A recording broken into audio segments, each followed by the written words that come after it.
يا رب، وجهت وجهي نحو بابك راجيا، والحال لا يخفى وأنت عليم. سيرزقنا العظيم بما رجوت، ويكرمنا الكريم بحسن ظني.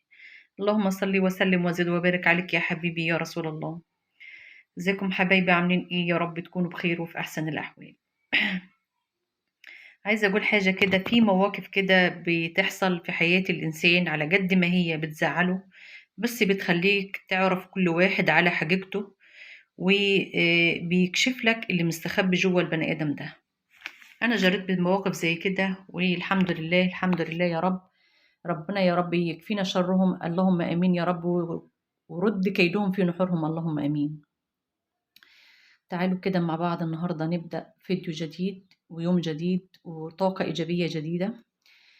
هنشوف مع بعض النهاردة هنعمل ايه كده في الفيديو. نسمي بالله ونصلي على الرسول، وتعالوا كده مع بعض نشوف هنعمل ايه. الهنا يا صباح السعادة، يا صباح الرضا، صباح ده مشرق بنور الله وبركاته على أحلى أخوات وعلى أحلى متابعين. ربنا يا رب يديمكم نعمة في حياتي ويخليكم ليا ويزيدكم من نعيم الله وفضله. أنا كده بعد ما خلصت الصلاة عندي بره وظبطتها وشغلت القرآن زي ما انتم شايفين كده، دخلت كده على المطبخ.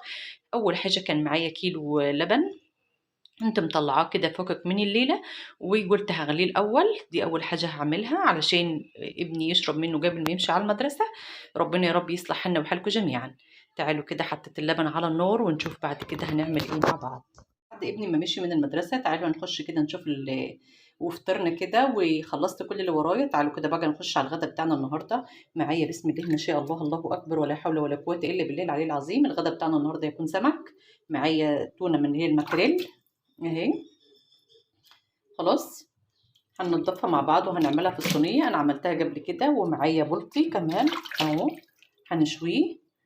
خلاص اهو هنغسله كويس جدا جدا وهنملحه كده بدقيق وليمون وملح وزنجبيل. ده طبعا اي زفاره في السمك لازم تعمليها كده، واي منجوع للسمك او التتبيله بتاعت السمك اللي احنا بننجع فيها السمك اللي هي كمو بتاع بسم الله الله اكبر.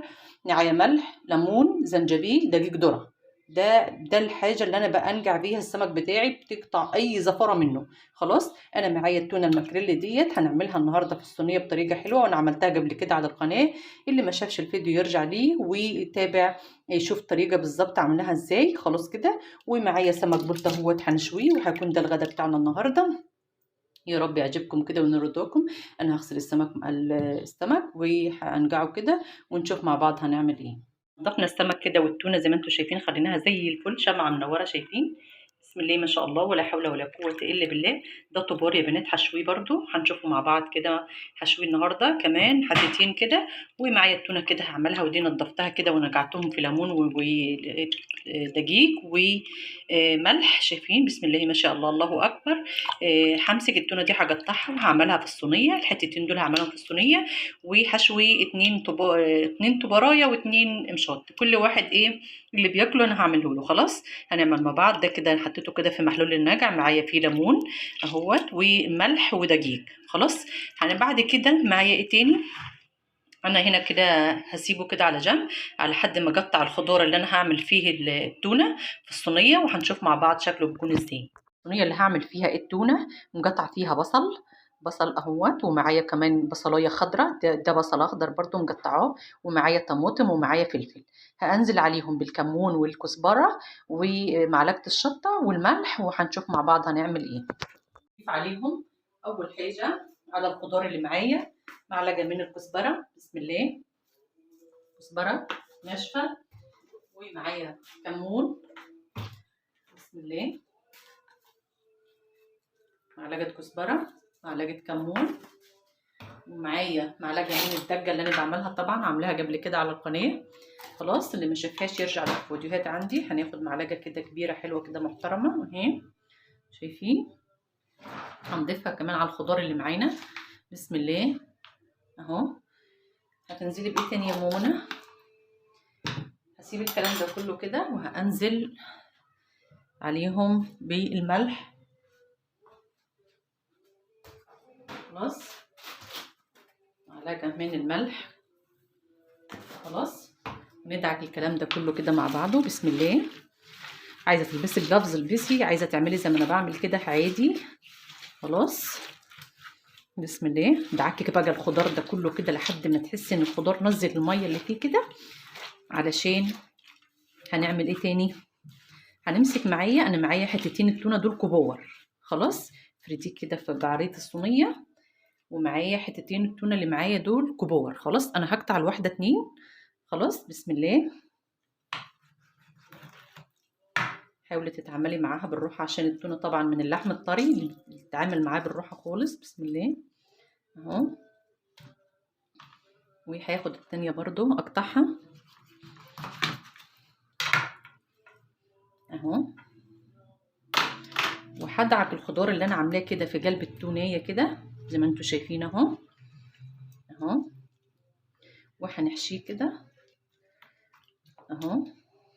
خلاص، لو حاسه ان القطع بتاعه التونه كبيره ممكن تديها شرخ زي كده اهو. خلاص، عشان تشرب كلها من بعضيها كده اهي.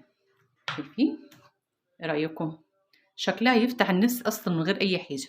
خلاص، الكلام ده كله هسيبه كده. هديله عصره ليمونه. بسم الله اهو. هديله عصره ليمونه زي ما انتوا شايفين اهو،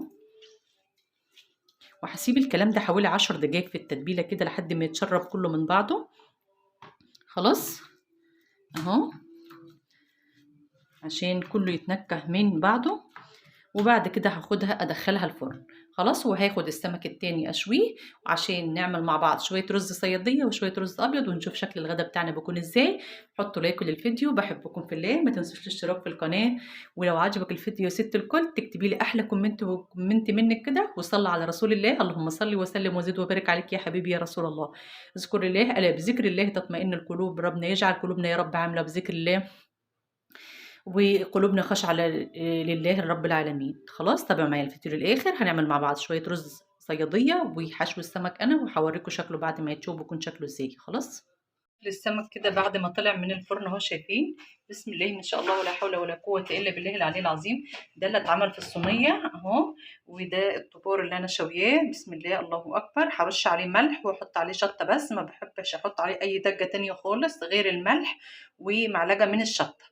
تمام كده اهو. ده شكل سمكنا بعد ما طلع من الفرن، وده المشوي اللي احنا شويناه. خلاص، نعمل مع بعض شوية رز صيادية وشوية سلطة، وهنعمل كوباية من الرز الأبيض علشان عندي في ناس ما بتاكلش رز صيادية. خلاص، واللهم صل وسلم وبارك عليك يا حبيبي يا رسول الله. هعمل انا الرز ونغرف مع بعض غدانا ونشوف شكله بيكون ازاي. ما تنسوش لايك للفيديو واشتراك في القناة. تعالوا كده مع بعض نعمل شوية رز صيادية. معايا بصل على النار هننزل عليها بشوية من الزيت. حلو كده. طبعا كلنا عارفين البصل رز الصيادية بيتعمل ازاي. أول حاجة بتحطي بصلتين 3 كده وبتسيبيهم على النار لحد ما يتكرملوا كده ويتحمروا. عايزة تضيفي عليهم معلقة سكر عادي، مش عايزة براحتك خالص عادي. أنا بسيبهم بحط عليهم بس رشة ملح وبسيبهم كده مع نفسهم. في ناس بتضيف للرز الصيادية دي معلقة السكر على البصلة، انت حابة تعمليها اهو. تحطي بقى زي ما انت كنت عايزة تحطي، حطي سكر ماشي، ملح ماشي. وادي البصلة بتاعتنا كده اتحمرت معانا وخدت اللون الذهبي الحلو دوت اهو.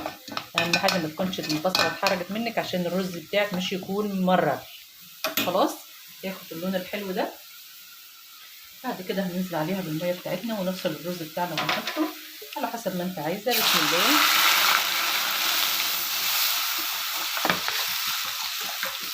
خلاص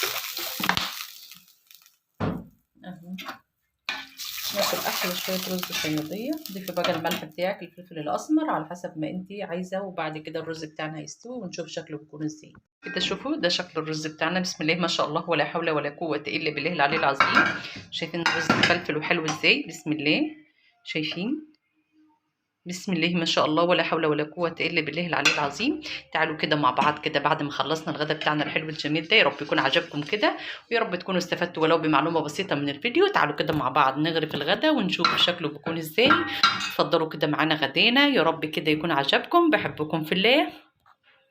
نغرف الغدا ونشوف شكله ازاي. وادي كان شكل الغدا بتاعي النهارده. يا رب يكون عجبكم كده. ادي الرز الصياديه اللي احنا عاملينه مع بعض. شفتوا رز حبايه وحبايه زي الرز المطبوخ حبه وحبه. بسم الله ما شاء الله، قولوا بسم الله ما شاء الله ولا حول ولا قوة إلا بالله العلي العظيم. ومعايا سلطة خشنة، أنا بسميها السلطة الخشنة عشان هي بتبقى التقطيعة بتاعتها كبيرة. وكنت شاوية هنا حتتين طبار. ومعايا السمك المشوي برضو زي ما انتوا شايفينه. وعملت رز ابيض برضو للي مش بيحب ياكل الرز الصياديه، عندي اللي بياكل ده واللي عندي اللي بياكل ده. وادي شكل التونه اللي انا عملتها معاكم كده، شايفين بسم الله ما شاء الله ولا حول ولا قوه الا بالله. يا رب يكون عجبكم الفيديو، يا رب اكون خفيفه على قلوبكم. ما تنسوش لايك للفيديو واشتراك في القناه. وما تنسيش تحطي احلى تعليق منك، يا ربنا يصلح حالي وحالكم جميعا يا رب. بنحبكم بالله، تعالوا كده اتفضلوا معانا الغدا. وادي السمك زي ما انتم شايفينه، بسم الله الله اكبر. ودي السلطه ورز. وده كان يوم النهارده، وكان الفيديو بتاعنا النهارده يا رب يكون كده خفيف وبسيط. بحبكم في الله، احلى اخوات. ما تنسوش لايك للفيديو واشتراك في القناه. بحبكم في الله والسلام عليكم.